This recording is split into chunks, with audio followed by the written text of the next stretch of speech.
বরকত আলী আনরে যে কারণে ডাকছিলাম আর কি, জানো না তো নির্বাচনে খারাইছি, আমার দিকে টিকে চাইবেন।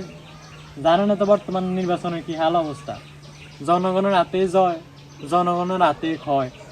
তো সেই হিসাব করি একটু সামনে আগাইবেন, আমার মার্কাটা মনোটন রাখবেন, মানুষের কাছে পৌঁছাই দিবেন, ঠিক আছে নি? নেতা সাহেব, আপনি যদি না জিতেন আমার কান কাইতে আমি কুত্তার খাওয়াই। ইয়া কুদ্দুস আলী, বরকত আলীরে 500 টাকা দিয়ে দিয়েন তো।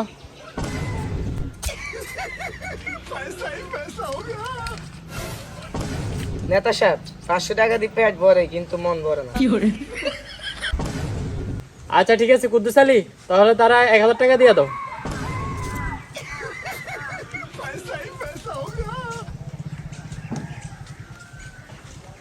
টাকা যেহেতু পারফেক্ট ছিল হইব পারফেক্ট। আচ্ছা ঠিক আছে, এরমে তো নয়, জনগণের সবাই কই দিবেন কিন্তু, যেটা কইছি এটা যেন মাথার থায়। A few moments later. নেতার নাই যোগ্যতা, আবার আইছে ইলেকশনে খারিত, এবারও ফেল আননি।